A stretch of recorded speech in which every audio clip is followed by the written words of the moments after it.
वही हुआ जो होना था। सर जी की पोल खुल गई, नौटंकी काम नहीं आई। वैसे भी हमारे सर जी काम कम करते हैं। उनकी दिल्ली सरकार काम कम करती है, आरोप लगाने में, लड़ाई लड़ने में ज्यादा समय और ऊर्जा लगाती है। सवाल ये कि आखिर सर जी को ऐसा क्या डर कि हर हाल में दिल्ली के चीफ सेक्रेटरी जो इस महीने के अंत में रिटायर हो जाएंगे, उनको वो अपने पद से, उनके पद से हटाना चाहते हैं और इसके लिए किसी भी तरह के कितने भी झूठे आरोप लगातार लगा रहे हैं। जिस मामले की जांच हो रही उसकी जांच की बात कह रहे हैं। क्यों इतना अनर्गल प्रलाप कर रहे हैं, क्या वजह है इसकी, ये विस्तार से आपको इस वीडियो में बताऊंगी, इसीलिए आप इस वीडियो को आखिर तक जरूर देखिए। नमस्कार, बहुत बहुत स्वागत है आपका। आप देख रहे हैं राष्ट्रपत, मैं हूं आपके साथ अर्चना सिंह। आपसे गुजारिश है मेरे इस चैनल को सब्सक्राइब जरूर कीजिए, चैनल को आगे बढ़ाने में मदद कीजिए। सर जी की एक नए नाटक की दिल्ली के एलजी ने हवा निकाल दी। द्वारका एक्सप्रेसवे के लिए जमीन अधिग्रहण और institute of liver and biliary sciences में आर्टिफिशियल इंटेलिजेंस आधारित सॉफ्टवेयर बनाने के घपले के आरोपों वाली फाइल जो विजिलेंस मिनिस्टर दिल्ली की हैं आतिशी ने केजरीवाल को सौंपी थी, और केजरीवाल ने ये फाइल दिल्ली के लेफ्टिनेंट गवर्नर विनय कुमार सक्सेना को भेजी थी। अब इस फाइल को बाइज्जत एलजी ने अरविंद केजरीवाल जी को वापस कर दी है। कहा है कि आप इसे अपने पास रखिए, ये कचरा है एक तरह से। ये उन्होंने नहीं कहा, मैं अपनी तरफ से कह रही हूँ, लेकिन मतलब यही निकल रहा है कि ये कचरा है, ये आपके काम आएगा। जो पन्ने आपकी मिनिस्टर ने बर्बाद किए हैं वो देखिए आपके शायद किसी काम आ जाए, हमारे तो किसी काम के नहीं है। क्यों ये कह रही हूँ ये आपको आगे पता चलेगा। अरविंद केजरीवाल ने दिल्ली के चीफ सेक्रेटरी नरेश कुमार के बेटे पर आरोप लगाए थे और कहा था कि नरेश कुमार को अपना पद इसलिए छोड़ना चाहिए क्योंकि कॉन्फ्लिक्ट ऑफ इंटरेस्ट का मामला है ये, और इसी वजह से मुख्य सचिव को तुरंत अपने पद से हट जाना चाहिए, एलजी को उनके पद से हटा देना चाहिए। साथ ही ये भी कहा था कि इस मामले की सीबीआई जांच भी होनी चाहिए। एलजी ने फाइल लौटाते हुए कहा कि चीफ सेक्रेटरी और डिवीजन कमिश्नर की सिफारिशों के आधार पर एलजी के अनुमोदन पर पहले से ही इस मामले की सीबीआई जांच हो रही है। अब बताइए, सर जी की नौटंकी देखिए। जिस मामले की पहले से ही सीबीआई जांच चल रही है उसी मामले की सीबीआई से जांच कराने की बात कहते हैं, रिपोर्ट बनाती हैं उनकी मंत्री और ये रिपोर्ट एलजी को सौंपी जाती है। इस रिपोर्ट में मुख्य सचिव नरेश कुमार को भ्रष्टाचार का आरोपी बताया गया, और नरेश कुमार को जिन्होंने खुद इस मामले में सीबीआई जांच की सिफारिश की है। मतलब गजब हाल ये है सर जी का। नरेश कुमार खुद सीबीआई जांच की सिफारिश कर रहे हैं और वो कह रहे हैं कि उनके बेटे ने इसमें घूस खाई है, नरेश कुमार भी इसमें शामिल है, उनका बेटा है, इसीलिए नरेश कुमार को उनके पद से हटाया जाना चाहिए। आतिशी ने जो रिपोर्ट बनाई थी उसमें जो एक मामला है उसे अस्पताल घोटाला कहा गया। उस पर आईएलबीएस अस्पताल ने पूरी तरह से इनकार कर दिया। उसका आरोप है कि आईएलबीएस से जुड़े प्रोजेक्ट बिना टेंडर के मेटामिक्स टेक्नोलॉजी को दिए गए, ये दिल्ली सरकार ने आरोप लगाए। जो दिल्ली के मुख्य सचिव के बेटे करण चौहान की कंपनी है, यानी वो इस कंपनी में डायरेक्टर हैं।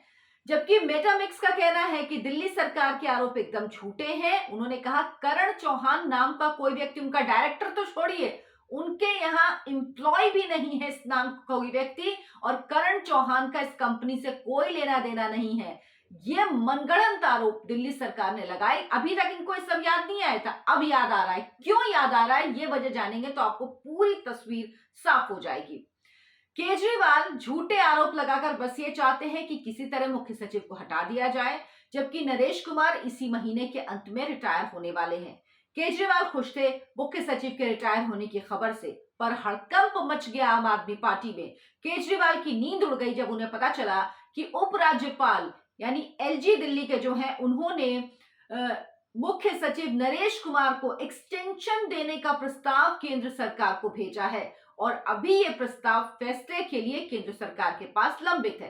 तो केजरीवाल ने केंद्र पर दबाव बनाने के लिए, ताकि नरेश कुमार को एक्सटेंशन ना दे सरकार, इसलिए ये पूरी स्क्रिप्ट लिखी। और उनकी विजिलेंस मंत्री आतिशी ने, जो अपने आप में इतनी काबिल है कि वो 3 दिन में जांच कर लेती हैं पूरी, 650 पन्नों की रिपोर्ट भी बना देती हैं, यानी सारी एजेंसियां फेल है। मैं तो कहूंगी सब जगह से हटा के आतिशी को ही दे देना चाहिए। उनको किसी चीज की जरूरत ही नहीं, वो सब जांच खुद कर लेंगी, 2-3 दिन में सब दूध का दूध पानी का पानी कर देंगी।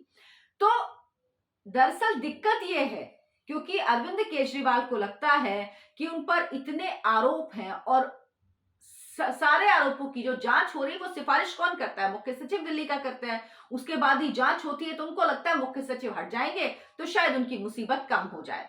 केजरीवाल पर खुद इतने आरोप लगे, बाकी जाने भी दीजिए तो शीश महल घोटाला और शराब घोटाला, वो तो ऐसे आरोप हैं जिन पर सीबीआई शराब घोटाले में उनसे पूछताछ कर चुकी, ईडी ने समन भेजा था, वो गए नहीं है।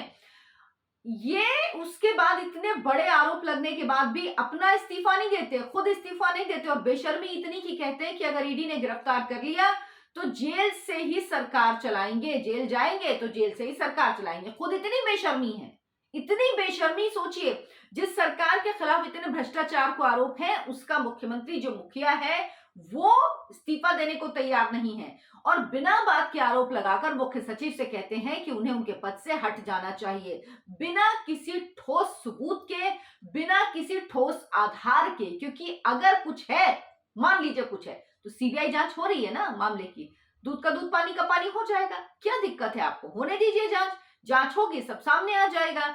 लेकिन आप खुद अपने पद से इस्तीफा नहीं देते, लेकिन दूसरे के लिए इतनी बड़ा आप एक मॉरल लेक्चर देते हैं कि आरोप लगने के बाद किसी को 1 मिनट अपने पद पर रहना नहीं चाहिए।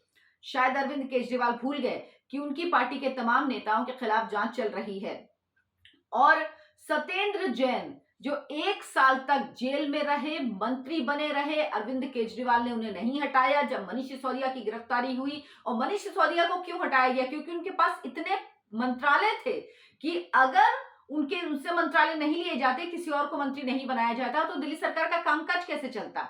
इसी वजह से जब मनीष सिसोदिया को इस्तीफा देना पड़ा, उस वक्त सत्येंद्र जैन से इस्तीफा लिया गया।